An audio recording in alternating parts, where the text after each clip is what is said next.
Que Jesus nos ajude, nos acolha a todos aqui presentes, encarnados e desencarnados, para que essa reunião possa ter bons resultados para todos nós. Nós trazemos um abraço dos companheiros do Grupo Espírita Redenção, lá do Andaraí, no Rio de Janeiro. É um prazer sempre estar aqui nessa casa, que sempre me acolheu com carinho, com solidariedade, com fraternidade. Para nós é gratificante estar aqui. Bom, nós vamos falar sobre esse tema, regeneração da humanidade, que está contido no livro Obras Póstumas. Esse livro, ele é muito importante porque Kardec, na Revista Espírita, em alguns números do ano de 1868, Kardec fala que ele estaria preparando a edição de uma nova obra, né? E ele, logo no início, né, de 1869, vem a desencarnar e não lança essa obra. Em compensação, é interessante que ele desencarnou, né, em março, mas já deixou o número da Revista Espírita de abril pronto. E ele diz, e ele deixara um material muito interessante, que seria, possivelmente, o material que ele utilizaria nessa nova obra. Aí os companheiros de então pegaram, recolheram esse material e publicaram esse livro, Obras Póstumas. Esse livro tem temas interessantíssimos, por exemplo, as aristocracias, Kardec discorrendo sobre o poder político no mundo, muito interessante, dizendo até que quando alguém que dirige um grupo, seja uma nação, seja um grupo até de estudo, seja um grupo até espírita, né? Quando alguém quer dominar esse grupo, é só mantê-lo na ignorância. Está dito pelo codificador na revista, em Obras Póstumas, desse livro, As Aristocracias. Tem um outro tema também, fotografia e telegrafia do pensamento. Quer dizer, ali ele discorre sobre se o pensamento é fotografável, se ele consegue sensibilizar, né, o filme de uma câmera fotográfica, é porque ele tem algo de material, porque o filme é material. Se o pensamento consegue, e já se tirou várias fotografias, Ernest Bozano tem histórias interessantíssimas sobre a fotografia do pensamento. Então ele mostra essa condição do pensamento de material e mostra também que ele é transmissível, quer dizer, telegraficamente falando, como ele diz, né? Quer dizer, fotografia e telegrafia do pensamento. Esse tema é interessante que ele discorre aí sobre a influência que nós encarnados exercemos uns sobre os outros, a ponto de poder haver um processo obsessivo de encarnado sobre encarnado. É incrível que quando André Luiz tocou nessa questão, porque quando a obra de André Luiz surgiu no mundo, no Brasil, surgiu assim maravilhosamente, todo mundo aceitou, não foi bem assim, né? Uma das coisas que se questionava era essa informação que em determinado momento André Luiz deu, que poderia, quer dizer, nós somos espíritos encarnados, mas o que acontece com os desencarnados acontece conosco, que somos também espíritos. A diferença é que estamos usando por algum tempo um corpo físico. Então, a imprensa espírita questionou, né, a obra de André Luiz nesse ponto. Aí o Fulano Pires, como o próprio Emmanuel falou, né, foi o método que melhor mediu Kardec. Segundo Emmanuel, o Herculano Pires foi o método que melhor mediu Kardec, ou seja, alguém, um estudioso, filósofo, jornalista, que penetrou profundamente na obra kardeciana, né? Então ele vem a público e diz: não, Kardec falou assim, falou sobre a possibilidade de haver até um processo obsessivo de encarnado sobre encarnado. E isso está justamente em Fotografia e Telegrafia do Pensamento. Quer dizer, e essa obra é importante porque ali nós temos a iniciação de Kardec no Espiritismo, mas essa iniciação foi transcrita por ele mesmo, né? Kardec contando como ele se iniciou no Espiritismo, como ele chegou a abordar o fenômeno mediúnico, o que ele achou válido, o que ele não achou, é muito interessante. Quer dizer, e esse tema, regeneração da humanidade, que é um tema muito interessante, e aí nós vamos ver alguma coisa. Bom, antes a gente houve vários momentos, acho que a maioria daqui deve se lembrar de algo parecido. Houve vários momentos da Terra que alguém dizia: ó, o mundo vai acabar dia tal. E o dia tal passou e o mundo não acabou, né? Havia um negócio: ó, a 1000 chegará, mas de 2000 não passará, né? Então 2018, né? E a gente ouviu muitas coisas nesses termos, que essas coisas desmoralizaram muitos videntes, né? Muitos futurólogos, porque previam data para o mundo acabar. Mas o que mais nos impressiona é que nós espíritas, ou aliás, o movimento espírita de um modo geral, ou em alguns momentos, ele aceita algumas coisas que surgem sem uma avaliação mais profunda e acaba desenvolvendo, através das casas espíritas, informações equivocadas. E vejamos, se você raciocinar em cima da doutrina espírita, questão número 1, Kardec pergunta aos espíritos superiores: o que é Deus? Tirando toda a condição antropomórfica disso, né? E pergunta: o que é Deus? Os espíritos respondem: a inteligência suprema, né? Acima da inteligência humana, a inteligência suprema, causa primeira ou primária de todas as coisas. Agora, convenhamos, se é uma inteligência suprema, ele criou o universo, criou a vida, deixou a nossa humanidade chegar a um processo, a um progresso intelectual que a humanidade chegou. Estamos aí desfrutando de uma tecnologia extraordinária. Se não bem utilizada, é por falta de valores morais. Mas na questão intelectual nós avançamos muito, né? Estamos defasados na condição moral, né? E veja bem, então, esse Criador, que é a inteligência suprema, vira e diz: não gostei do que eu fiz, eu vou acabar com a humanidade. O que isso significaria? Impotência do Criador. E o Criador não é impotente, ele é o poder supremo. Então, veja bem, dentro do próprio critério espírita, doutrinário, quando a gente estuda, a gente não vai acreditar nessas coisas. Mas infelizmente o movimento espírita entra em algumas informações que surgem absurdas, que o mundo vai acabar dia tal, e as pessoas se deixam, né, dominar por isso, e até se assustam, né? Mas quando a gente está com base na doutrina, com base, por quê? A questão da literatura espírita, há 3 momentos importantes: a literatura básica, né, que é a literatura kardeciana, que é uma condição experimental, o momento da literatura clássica, que segue Kardec, né, contemporâneos de Kardec e outros posteriores, mas que segue a linha experimental de Kardec, Leon Denis, Gabriel Delany, tantos outros, né? E depois a subsidiária no Brasil, com obras importantíssimas, trazendo informações úteis e importantes para nós. Agora surge aí no movimento espiritualista uma informação e os espíritas se abalam com ela, né?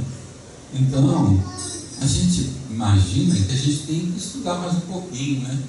Refletir na casa espírita, mais dentro da proposta espírita. Aí essas coisas vão assumindo o lugar devido a elas, né?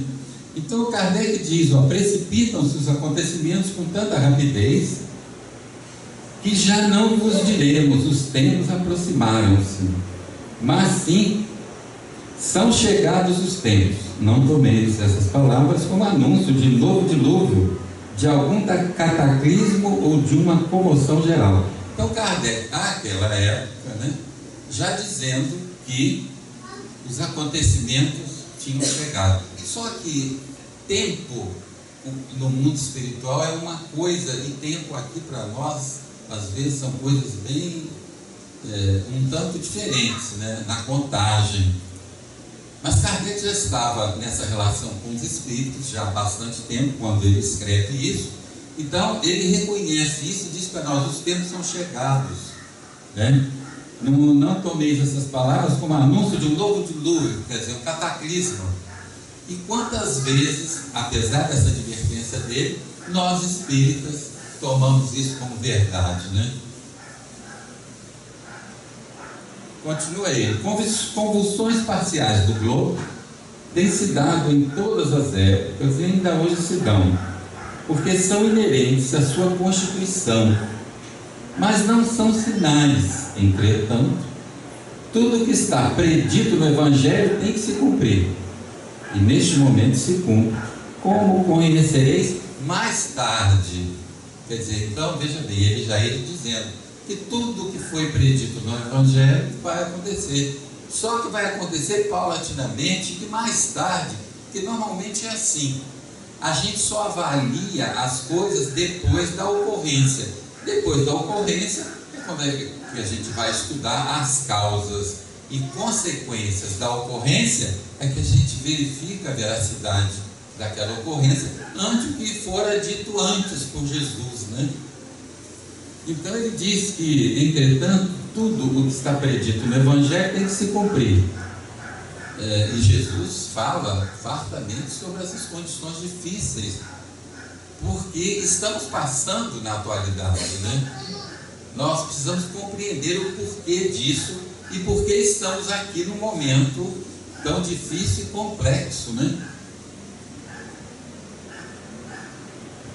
Todas as escrituras encerram grandes verdades sob o véu da alegoria, e extraviaram-se os comentadores que ficaram restritos à letra.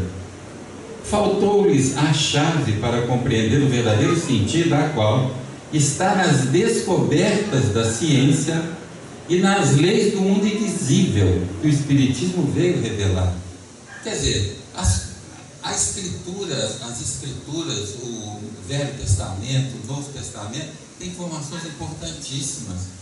Só que para fazer uma leitura com profundidade daquilo que está escrito, é preciso a gente ter um conhecimento antecipado de algumas coisas, mas naquela ocasião, Kardec está se referindo ainda, faltava a chave para compreender o verdadeiro sentido, que está nas descobertas da ciência. Veja bem, aquela época de Kardec, os telescópios nos mostravam um universo muito restrito até, E hoje em dia você vê que maravilha, Esses telescópios mais atuais nos mostram um universo que de vez em quando até nos assusta, não só pela beleza, mas também pela complexidade, Que Deus extraordinário que criou tudo isso. E uma coisa importante, Deus não só criou o universo e a vida, como através das leis naturais que Ele criara, Ele mantém esse universo e essa vida em ritmo constante de progresso. Mas veja que Kardec diz: faltou-lhe compreender o verdadeiro sentido, o qual está nas descobertas da ciência e nas leis do mundo invisível que o Espiritismo veio revelar. Quer dizer, faltava, para fazer uma leitura mais profunda e realista das Escrituras, faltava o conhecimento da ciência, na ordem material inclusive, e faltava também o conhecimento, como ele diz, das leis do mundo invisível, que quando o Espiritismo vir nos revelar as leis do mundo invisível. E aqui nós fazemos um parênteses, quando ele fala, está nas descobertas da ciência. Veja bem, a ciência no mundo físico é muito importante. E nós temos que valorizar a ciência para que tenhamos uma arquitetura devida, né?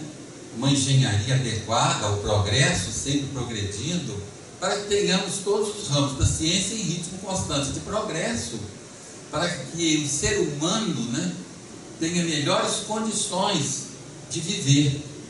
Agora, alguns de nós, e a gente às vezes assiste isso a miúde, condenam os materialistas.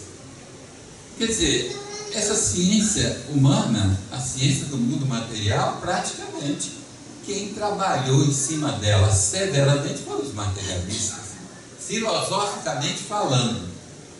Porque quando Kardec diz que o Espiritismo veio combater o materialismo, ele não está falando necessariamente do materialismo filosófico, mas ele está falando do materialismo pragmático ou hedonista. Ou seja, eu posso até ser espírita, mas ser tremendamente apegado à matéria. E é esse materialismo que o Espiritismo veio combater, nos mostrando a realidade do mundo espiritual, nos mostrando que nós somos espíritos usando um corpo físico por algum tempo aqui na Terra, visando ao nosso progresso como espíritos. Nós não somos um corpo físico martirizando o espírito, não. Nós somos um espírito usando um corpo físico para o nosso desenvolvimento espiritual. Então, veja, às vezes a gente acha que até falta de caridade nossa, porque eu trabalhei com alguns materialistas filosóficos, filosoficamente falando, eles eram materialistas, não acreditavam nem em Deus, mas muitos desses companheiros com os quais eu trabalhei profissionalmente eram muito mais desapegados que eu, me davam um banho de desapego com relação. Foi com um deles que eu aprendi, até na ocasião, a ter uma relação fraterna, solidária com as pessoas que trabalhavam na minha casa. Eu aprendi com o exemplo que esse materialista me dava. Então, como é que eu posso sair daí condenando a priori os materialistas, né? Porque nós temos que ter um certo cuidado. E se nós temos uma ciência no mundo físico avançada, nós devemos, em muitos momentos, a esses materialistas. Que engraçado, eles eram filosoficamente materialistas, mas viravam noites estudando para produzirem resultado das descobertas deles, né? Então eu acho que a gente deve ter um pouquinho de cuidado quando a gente condena os materialistas, né? Mesmo aqueles que são hedonistas e pragmáticos, a que o Espiritismo veio chamar a atenção, que pode ser até um de nós, né? Que apesar de espíritas, somos tremendamente apegados às coisas físicas, ao mundo material. Quer dizer, mesmo a esses não cabe a nós condenar. Diz Jesus que a gente não julgue os outros, porque a gente não sabe o fundamento de tudo isso. Porque se ele é a inteligência suprema, o Criador, se ele criou o universo e a vida, e se apresenta circunstâncias diversas na nossa vida e na atualidade, há uma razão para isso tudo.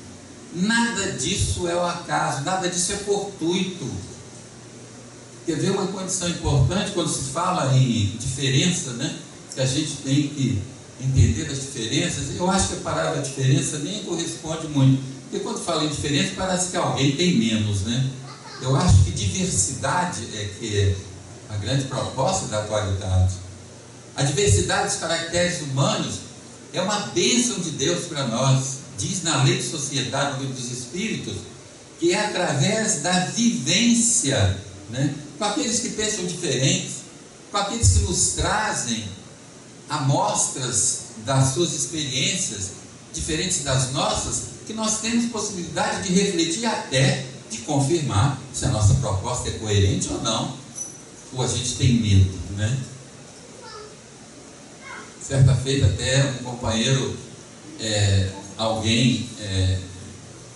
numa conversa entre espíritas, né? Um companheiro tinha um compromisso de numa dada igreja. Ele era espírita, ele tinha um compromisso quase social, que era alguém que ia casar, coisa parecida. Aí o outro companheiro: poxa, mas na igreja? Aí o outro respondeu: por quê? Você tem medo de ser convencido? Quer dizer, eu não tenho medo de entrar na igreja. Claro que eu sou espírita, convicção, e por isso eu não tenho medo de entrar na igreja, num centro de umbanda organizado, numa casa importante, espiritualista que seja. Eu tenho minhas convicções espíritas.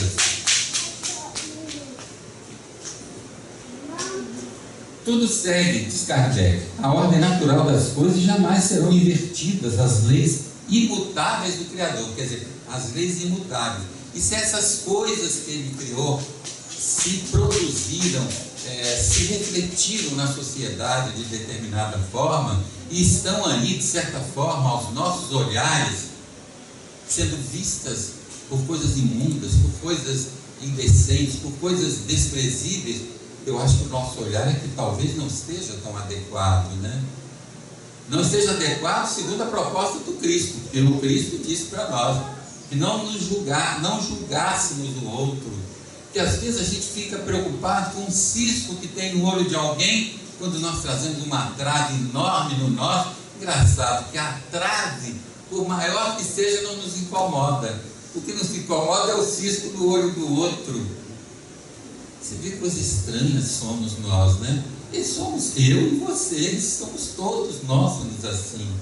Nós estamos num mundo de expiação e prova, já entrando por uma condição de regeneração, né? Então, agora veja o interessante: não há milagres, nem prodígios, nem coisas sobrenaturais, no sentido que se dá essas palavras. Não procureis no céu sinais precursores, porque não os vereis. Quer dizer, tem gente esperando alguém descer num cavalo branco, vestido de branco, né, para salvar e resgatar os puros. Será que vai acontecer isso? Kardec dizendo que não, né? Kardec dizendo para nós: não procureis no céu sinais precursores, porque não os vereis. As leis imutáveis do Criador estão funcionando aí em ritmo constante de progresso, e tudo que está acontecendo, que aparentemente aos nossos olhos possam parecer que há uma regressão, os próprios espíritos, na lei do progresso, falam que não, que o progresso sempre se faz, só que há dois segmentos, né? O progresso intelectual e o progresso moral. E o progresso moral decorre do progresso intelectual. E quando os espíritos falam em progresso intelectual, necessariamente eles não estão falando em progresso acadêmico, porque muita gente, até mais simples, né, que tem menos estudos, na casa espírita, ou o progresso moral surge do progresso intelectual, e começa a se falar muito em progresso intelectual sem explicar o que significa isso. Quando os espíritos falam, as pessoas se assustam e acham que o espiritismo é para uma elite intelectual, mas não, absolutamente. Quando ele fala em progresso intelectual, ele está falando do progresso da inteligência. E veja bem, vou dar um exemplo simples para você ver. Esse salão aqui é grande, né? E alguém que vai varrer esse salão vai procurar varrê-lo da melhor forma possível, com bom resultado e no menor tempo. Não está desenvolvendo a inteligência? Está. Eles dizem que nós desenvolvemos a inteligência através do trabalho, né? E nós vamos, através do trabalho, desenvolvendo a inteligência. É essa inteligência que nós vamos desenvolvendo que vai nos ensinando, através da experiência, a discernir entre o bem e o mal, e futuramente fazer escolhas. É nesses termos que os espíritos falam que o progresso moral decorre do progresso intelectual, que nós vamos entendendo que não necessariamente diz respeito à condição acadêmica, embora a condição acadêmica faz até parte disso, mas não necessariamente, porque a gente conhece muita gente que tem cursos acadêmicos mas que ao discernir, o discernimento é bem pequenininho, né? E a gente conhece pessoas que não têm curso acadêmico e ao discernir sobre a humanidade, a discernir sobre a relação humana, a discernir sobre a vida, tem um discernimento e a gente até se assusta, né? Por quê? Porque aproveitou a experiência. E é essa inteligência que vai resultar depois no progresso moral, né? Então ele diz que a gente não procure no céu porque não vai ver realmente essas coisas, né? Porém, em torno de vós, no meio dos homens, aí encontrareis. É engraçado, né? Não precisa olhar para cima que não vai ver nada, mas a gente tem que procurar entre nós. E vejamos uma coisa, tudo é consequente. Quando a gente faz um estudo não religioso, não místico do Evangelho, a gente encontra um Jesus nos ensinando a amar a Deus, a nós mesmos e ao próximo. Ele cria um triângulo aí extraordinário, né? Quando instado pelo doutor da lei para se manifestar sobre o maior mandamento, ele não cita nenhuma proposta litúrgica, ele não cita nenhuma proposta da liturgia religiosa da ocasião, mas ele fala de um amor, amar a Deus de todo coração, de todo sentimento, e o segundo, a lei, como é consequência da primeira, amar o próximo como a si mesmo. Então é um triângulo. Eu preciso aprender a amar a Deus, amar a mim mesmo e ao próximo. É isso aí que cabe. E a gente vê que ele enfatizou isso. Por quê? Aí vem Kardec dizendo: porém, em torno de vós, no meio dos homens, aí encontrareis a demonstração desses tempos terríveis que estamos atravessando. Ou não é? Não é entre nós, seres humanos, que nós estamos vendo crescer o estado de violência absurdo, né? Absurdo mesmo, né? As autoridades até, a quem a gente entrega o voto, onde a gente entrega o poder para ajudar a humanidade a crescer, ajudar o nosso país a ser melhor, ajudar a nossa cidade a nos oferecer melhores condições, né? As questões aí estão bem questionáveis. Então, Kardec diz: procurai esses momentos entre vós, entre nós realmente. E aí a gente volta com Jesus, a sabedoria do Cristo, e não ensinando liturgias, mas nos ensinando a amar uns aos outros, tirar do coração a violência, do ódio, do rancor, do ressentimento, da mágoa. Isso é lixo que a gente aguarda, isso é atraso espiritual, para nós construirmos um mundo melhor. Esse mundo de regeneração que vem aí, vai ser um mundo perfeito? Não, mas muito melhor do que esse que nós estamos passando. A violência está chegando a tal ponto que a gente assiste cenas, né, de pessoas, além de levar o carro da vítima, ainda acabam com a vida da vítima sem pretexto algum, né? Quer dizer, o mal pelo mal. Agora, é preciso, por que nós estamos aqui nesse momento então, né? Será que não existe dentro de nós, escondido nas dobras da nossa alma, algum estado de violência? Porque, às vezes, o que falta é chegar a alguma coisa que nos estimule a ser violentos. Porque se estimular, a gente já solta aquela fera que nós ainda não dominamos, né? E acontece muito no trânsito, né? Quando alguém nos fecha, quando alguém nesse trânsito complicado que está em Itaipu para melhorar, né? Que já está bem melhor, né? Quando alguém faz uma coisa difícil, qual é a nossa reação? Qual é a nossa reação primeira, né?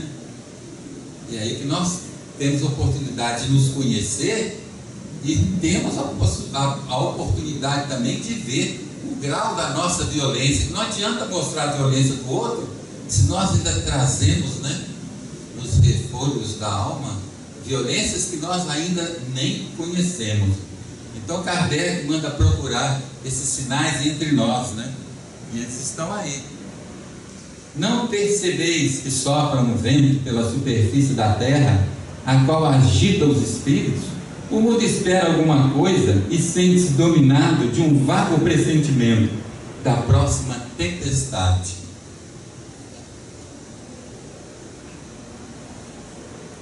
Não acrediteis, entretanto, que o mundo acabe materialmente. A humanidade é que atingiu um dos seus períodos de transformação e a Terra vai elevar-se na hierarquia dos mundos. Quer dizer, o mundo não vai acabar, a Terra não vai acabar.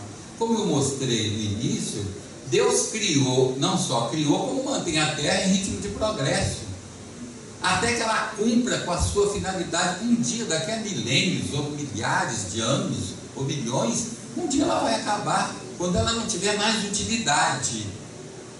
Aí sim, quando a Terra como planeta, ela não tiver mais utilidade, um dia ela realmente, materialmente, ela se extingue.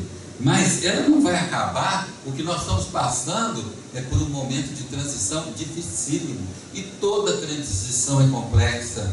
Veja bem, a puberdade resultando na adolescência. Quantos de nós passa por essa fase, levando para a fase adulta, cicatrizes, né? E que possivelmente até hoje nós não resolvemos ainda. A mesma coisa é essa transição. Toda transição é complexa, é difícil, e é essa dificuldade que nós estamos passando. Para quê? Para a Terra e a nossa humanidade elevar-se, né? Na hierarquia dos mundos. É o velho mundo dos preconceitos, do egoísmo, do orgulho e do fanatismo que se esborou. Cada dia se lhe destaca um pedaço. Tudo se concluirá com a geração que se vai. E aqui lhe suceder, ele levará novo edifício, que as subsequentes consolidarão e completarão. Quer dizer, não vai ser tudo consolidado e completar agora. Quer dizer, vai surgir essa transição, nos elevando na condição de regeneração, e essa condição de regeneração, para se estabelecer ainda, para se consolidar, para se complementar, ela ainda vai levar tempo. Mas a gente já nota alguns segmentos, né, dessa nova era, dessa condição de regeneração. Olha aqui um momento. Domingo, 5 horas da tarde, nós aqui reunidos, falando dessas coisas importantes, tentando abrir o nosso raciocínio, o nosso sentimento, para verdades importantes que nos acalentam e nos dão força para continuar. Esse momento é um momento que nos mostra essa possibilidade da regeneração, né? A Terra será graduada a mundo de regeneração e habitação. Nele, o mundo de regeneração será uma recompensa em vez de uma punição. Quer dizer, o mundo, quando estiver na condição de regeneração, a presença dele não terá mais caráter punitivo, como Kardec está dizendo, mas será uma recompensa para continuar o processo evolutivo, né? A violência, veja bem, quando Jesus, o sermão, diz o seguinte: bem-aventurados os mansos, porque estes herdarão a terra. Os mansos, vê como é que ele já entendia que esse momento seria um momento de violência entre nós. Que ele diz que os mansos é que herdarão a terra, os que não são mais violentos. Então vamos começar a tirar essa violência que nós trazemos, né? O machismo trazendo dificuldades grandes na relação entre as pessoas, entre o homem e a mulher, e daí por diante, né? E Kardec mostra que a Terra, sendo graduada ao mundo de regeneração, os que estarão aqui, como Jesus disse, que os mansos herdarão a terra, porque quem não acredita na reencarnação, como é que vai entender isso? Só com a aplicação da reencarnação, porque nós não conhecemos nenhum Matusalém, né? Porque quando ele disse bem-aventurados os mansos, porque eles herdarão a terra, quem é que já nasceu aqui de milhares de anos e está aqui até hoje? Ninguém. Então a gente já viu que esse não é o processo. Aí vem a doutrina nos ajudando e nos esclarecendo, como Kardec diz, que o conhecimento das leis do mundo espiritual que o Espiritismo traria e trouxe, nos ajudará a entender esses esclarecimentos, nos ajudarão a entender isso. E através da reencarnação nós vamos nos melhorando, nos modificando, nos modificando e modificando o meio onde nós estamos inseridos, né? Para que os homens sejam felizes na terra, diz ele, é preciso que seja habitada por bons espíritos, encarnados e desencarnados, que não cogite senão do bem. Quer dizer, para que haja felicidade aqui na terra, é preciso que a terra seja fisicamente e no mundo espiritual habitada por espíritos bons. Não há outra condição para que a felicidade reine, né? E espíritos encarnados e desencarnados que não cogitem senão do bem, diz ele, né? Chegado esse tempo, haverá grande emigração entre os que ora o habitam. Quer dizer, chegado esse momento em que esses sinais são dados através do transtorno do relacionamento humano, e por isso Jesus naquela ocasião já recomendava que a gente se colocasse no lugar do outro, que a gente fizesse pelo outro aquilo que gostaria que fosse feito para nós, que aí não teríamos chegado a essa situação embaraçosa, e se chegássemos, ainda tivéssemos tempo de aprender isso e ainda diminuir os resultados nefastos dessa violência, né? Então ele diz: não sendo mais dignos da terra transformada, os que fazem o mal pelo mal, né, serão excluídos daí, porque se continuassem, manteriam a perturbação e seriam obstáculos ao progresso. Então veja bem, a reencarnação nos mostra que daqui por diante, aqueles que fazem o mal gratuitamente pelo mal não voltarão a reencarnar na terra, né? Estes irão espiar o seu endurecimento em mundos inferiores, para onde levarão os conhecimentos aqui adquiridos, tendo por missão fazê-los progredir. Serão substituídos na terra por espíritos mais adiantados. Veja bem, quando ele diz, esses irão espiar o seu endurecimento em mundos inferiores, vejamos, os que saem daqui, nada se perde, nada se cria, tudo se transforma. Eles vão para lá, um outro planeta, eles vão levar o progresso intelectual desenvolvido aqui, mas em compensação vão enfrentar um meio inferior agressivo que vai ajudá-los a despertar para os valores morais. E quem sabe um dia até voltar à Terra, poderá acontecer isso. Quer dizer, eles não serão banidos daqui, que vocês vão para o inferno, do qual não mais sairão. Não tem nada disso. Olha, a reencarnação é de uma justiça extraordinária, porque veja bem, um filho de Deus erra, por mais complexo que seja esse erro, ele não manda para o inferno do qual ele jamais sairá. Ele devolve esse filho à terra para que ele se reformular ante o que fez, se melhorar e continuar evoluindo, progredindo. Isso não é misericórdia? Tranquilamente. Eu acho que a reencarnação fecha o propósito da misericórdia de Deus, tranquilo, nos oferecendo sempre condições de melhoria. O Antigo Testamento diz que Deus não quer a morte do ímpio, mas a sua recuperação. Mas quantas vezes a gente vê as pessoas dizendo, mata, tem que matar, que isso? Nós vamos cometer os mesmos erros que eles estão cometendo, então nós não estamos merecendo coisa melhor, né? É questão de reflexão, de raciocínio, né? Então, vão sair daqui os espíritos que são violentos pelo prazer de ser violentos e vão ser levados para esse planeta inferior, no estado primitivo, e vão começar a reencarnar aqui espíritos melhores para dar um avanço grande, né, à Terra. E já estão reencarnando há algum tempo. A Terra, dissemos, não há de ser transformada por um cataclismo que destrua toda a humanidade. Como nós já dissemos, não é bem isso, né? Vou correr um pouquinho cada hora. Tudo se passará, pois, como de costume, com uma única diferença capital: certo número de espíritos que aqui se encarnavam não voltará mais à terra, porque os mansos herdarão a terra. Se eles não são mansos, se eles ainda persistem na violência, eles, continuando aqui, eles dificultariam o progresso da nossa humanidade.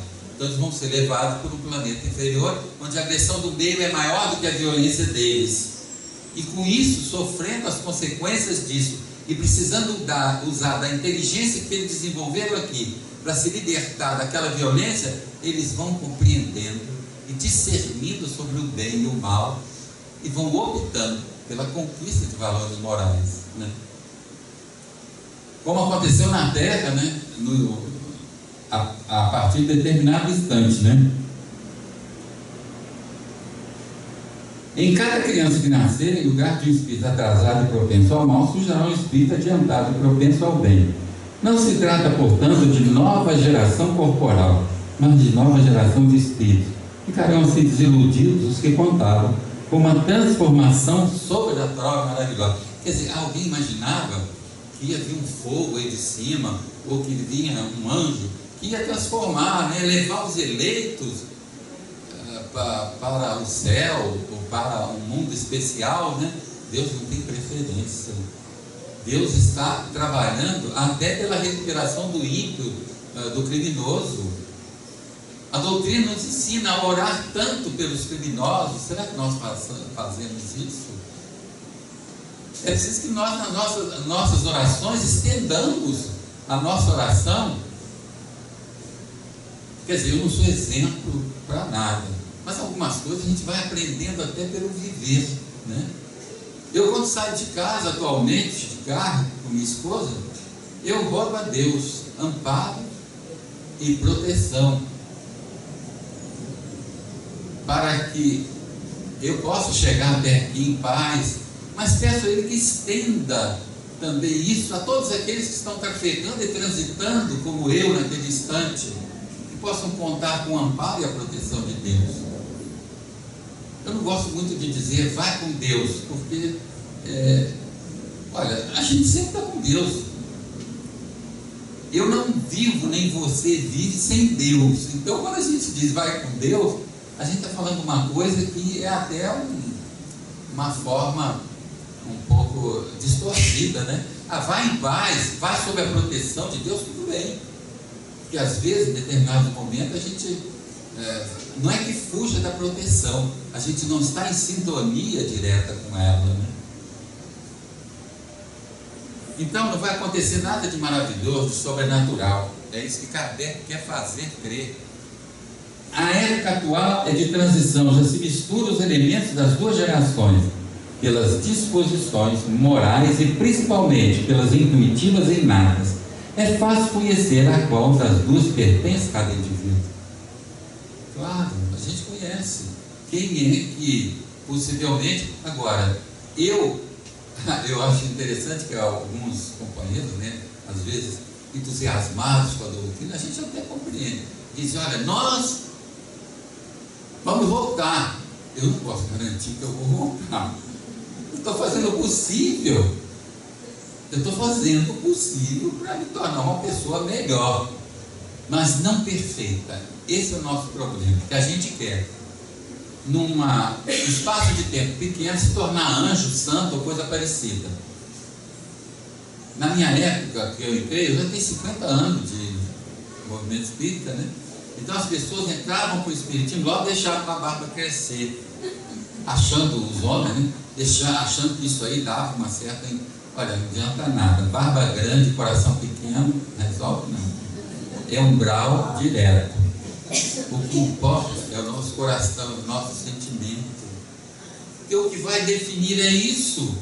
E está a gente preocupado com coisas que não tem tanta importância, né?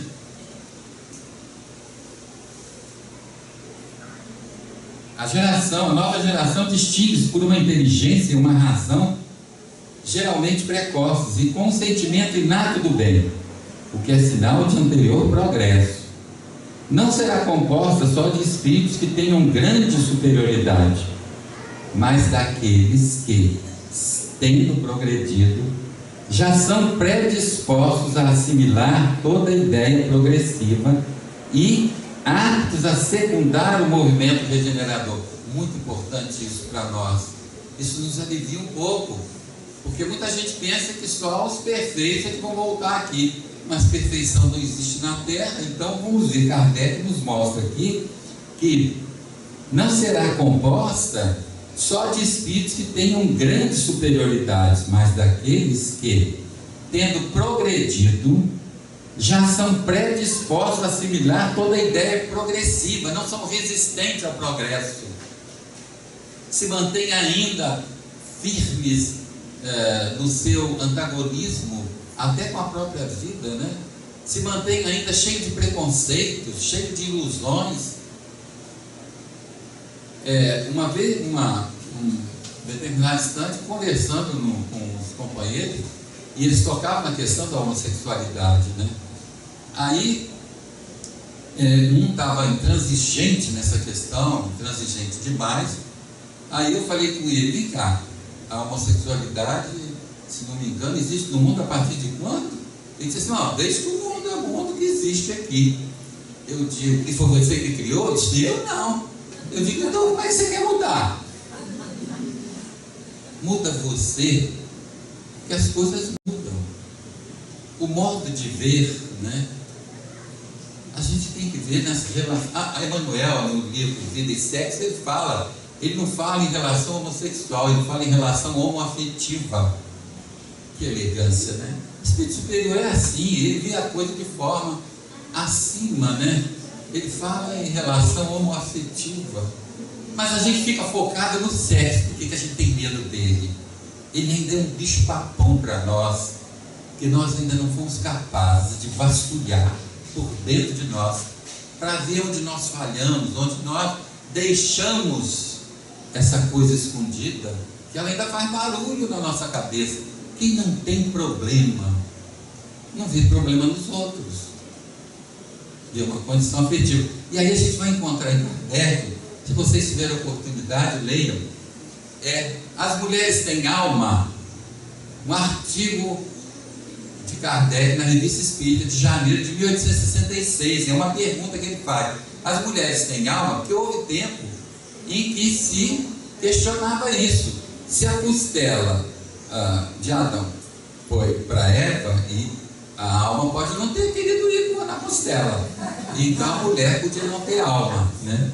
E Kardec discorre, olha, sobre esse tema, falando dentro da doutrina, mostrando que a doutrina propõe a igualdade de direitos e deveres entre homens e mulheres. Ele fala, texto dele, emancipação legal da mulher.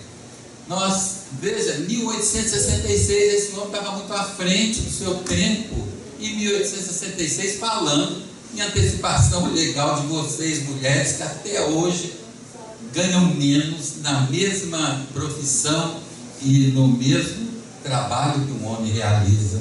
Até hoje. E até hoje nós estamos discutindo a transexualidade, e Kardec, nesse texto, no final, e muita gente não conhece, o psicólogo Henrique Fernandes, outro dia, me pediu, eu participei do programa na Rádio Rio de Janeiro dele, Café Literário, e eu falei sobre isso, e ele ficou surpreso, e foi ver, achou, não conhecia esse texto de Kardec, onde Kardec tange a questão da transexualidade. Tange, claro, que naquela época não havia uma ciência psicológica desenvolvida como nós temos atualmente, inclusive psicólogos espíritas avançando aí no conhecimento, né? Gente, você tem que correr porque já passei do tempo. Hein? O que distingue os espíritos atrasados é, primeiro, a revolta contra Deus e de qualquer poder superior à humanidade, e segundo, a instintiva propensão para as paixões degradantes, para os sentimentos antifraternos, do orgulho, do ódio, do ciúme, da avareza. Quer dizer, isso é que distingue os espíritos inferiores, né? A questão do ciúme, da avareza, sentimentos antifraternos, né? Revolta contra Deus.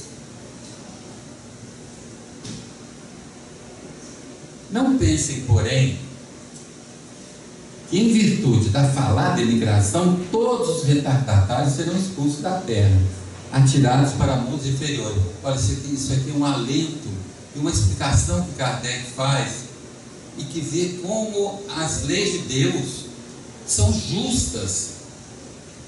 Ele mostra aqui uma condição muito interessante. Vamos ver.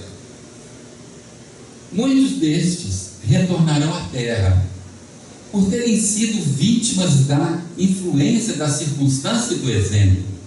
Uma vez subtraídos à ação da matéria e dos preconceitos do mundo corporal, eles verão as coisas muito diferentemente do que lhes parecia em vida.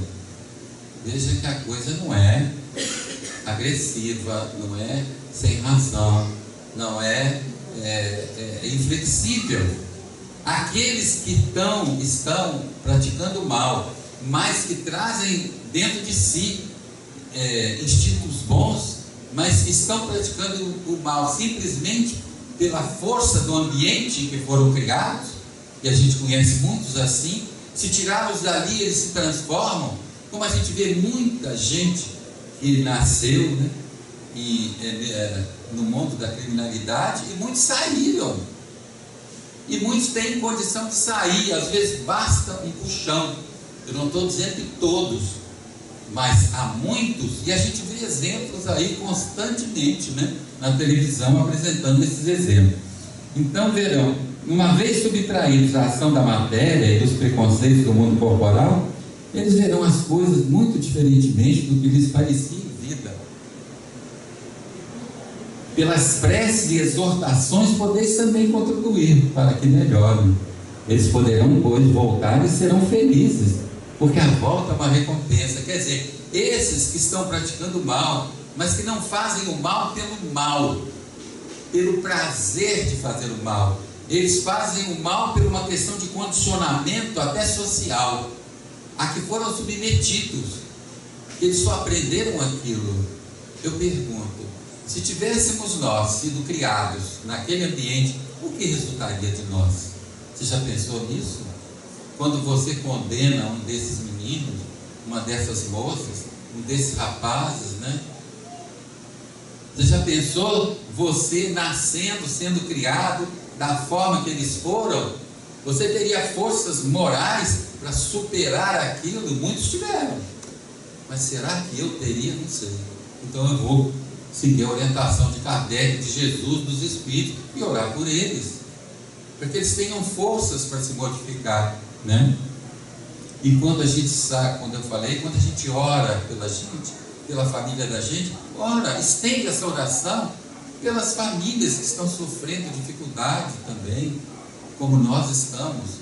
Quando a gente ora por um fator que estamos atravessando, oremos por todos aqueles, estendamos isso, porque a gente estende os raios da nossa oração, quem ganha somos nós, tranquilamente. Não haverá, portanto, exclusão definitiva, senão para os espíritos tenazmente rebeldes, ou seja, aqueles que, dominados pelo egoísmo e pelo orgulho, mais do que por ignorância, se tornam surdos à voz do bem e da razão.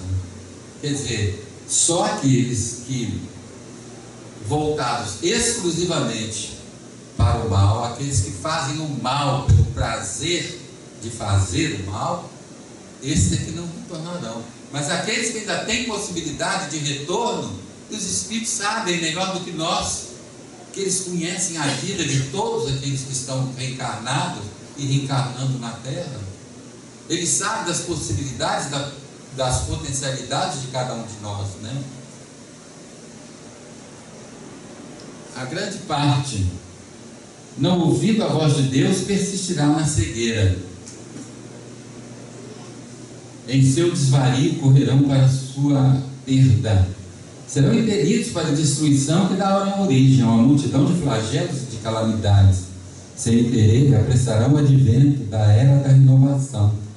E como se a destruição não caminhasse com bastante rapidez, ver-se-ão os suicídios multiplicarem-se mesmo entre as crianças. Há pouco tempo, a revista Veja publicou um artigo sobre essa questão do suicídio, que está espantando a psicologia do suicídio de crianças. Kardec já previa isso, essa confusão porque há uma satisfação grande reinando entre nós. E se a gente não se vigiar, mesmo com a cultura espírita que a gente tem, com a vivência espírita, se nós não vigiarmos diariamente, nós vamos cair em tentação, não tenham dúvida. Não tenham dúvida. Entretanto, através da nuvem sombria que nos envolve, já podeis divisar os primeiros raios da nova era. A fraternidade já lança seus fundamentos tranquilamente. O que eu falei, nós estamos aqui, existe a obra do berço, existem as casas espíritas, as casas católicas, as casas umbandistas, mesmo instituições que não têm caráter religioso, estão hoje em dia ajudando para uma humanidade melhor. Disse Jesus, que aquele que governa seja como aquele que serve. Olha a orientação de Jesus para os governadores e para os políticos. Que aqueles que governam, disse Jesus, sejam como aqueles que servem e não querer ser servido. Aliás, havia um filósofo, Alberto Roder, espiritualista, mas muito ligado ao espiritismo, ele dizia que os medíocres querem ser servidos, os sábios servem. Que lado que a gente está, né? Que lado que a gente escolhe aí, os medíocres ou os sábios, né? Que os sábios servem, os medíocres querem ser servidos. Os preconceitos, eu estou terminando, os preconceitos de raça e de seita, o fanatismo, a intolerância perdem terreno. Dia a dia perdem terreno, sim, tranquilamente. Olha, eu tinha 8 anos de idade, estou com 76, é um tempo gasto, né? Então, eu tinha 8 anos de idade. Eu morava ali em Laranjeiras, então eu ia à praia, aquela época a praia do Flamengo, a gente tomava banho lá, não era essa confusão, não era poluída não, a gente tomava banho. Olha, eu fui à praia do Flamengo, eu tinha 8 anos de idade, eu tinha vindo do Espírito Santo, e meus irmãos mais velhos foram comigo, me levar à praia. Então chegou na praia, eu fiquei apavorado, porque um rapaz, era um rapaz já, porque ele tinha jeitos assim um pouco afeminados, deram uma surra nele. Olha, esse quadro até hoje não saiu da minha cabeça. Agora, você acha justo isso? Eu pergunto, você apoiaria se estivesse junto? Por que uma pessoa vai apanhar se nós já sabemos que o processo reencarnatório pode apresentar, como Kardec diz, circunstâncias difíceis? É a questão da transexualidade, né? Então, olha o que Kardec diz: os preconceitos de raça, de seita, o fanatismo, a intolerância para com o outro. Eu não estou dizendo que você vai ser homossexual, nem nada disso. O que eu trago, que um dia me perguntaram, eu e Milton Menezes fizemos um painel Espiritismo e Sexualidade, me perguntaram: você permitiria que um homossexual trabalhasse no Redenção? Aí eu digo: olha, no Redenção nunca ninguém ficou na porta do Redenção verificando as pessoas o que elas fazem entre 4 paredes. Nós nunca ficamos perguntando isso às pessoas, nem o faríamos, até por caridade. Aqui o mais importante é o caráter. Isso é que nós estamos buscando, pessoas de caráter aqui dentro. E caráter não tem nada a ver com homoafetividade, né? Então ele diz: a libertação de consciência se introduz nos costumes e se torna um direito. Um direito, olha Kardec dizendo que a liberdade de consciência se torna um direito. Então o homossexual tem o direito de ser homossexual. Como é que eu posso ajudá-lo? Ajudando para quê? Porque a questão do sexo está na promiscuidade, se era hétero ou homo. Porque o que adianta? Tem muitos heterossexuais trabalhando em reuniões mediúnicas, mas que estão pulando a cerca constantemente, fazendo coisas que até Deus duvida. Mas esses não, por trazerem a tarja de hétero, são isentos, né? Por quê? Então, meus irmãos, aí está uma grande lição de Kardec. Eu sugeriria que vocês um dia estudassem esse texto de Kardec, As Mulheres Têm Alma, Revista Espírita, janeiro de 1866. Vamos trabalhar por um mundo melhor. O mundo só vai melhorar quando eu melhorar e quando você melhorar.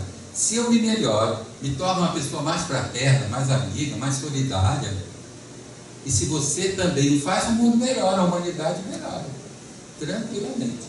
Mas se eu estou esperando que os outros melhorem e me ofereçam um mundo melhor para eu gozar essa melhoria, sem que eu me esforce para colaborar, não existe. Isso aí não existe, não vai existir. Se é isso que nós estamos procurando, não vai existir. Agora, nós colaborarmos, aí sim. E que Jesus continue abençoando essa casa, para que ela continue divulgando, estudando e praticando a doutrina espírita, que se nos consola, é porque nos esclarece e orienta. Muito obrigado.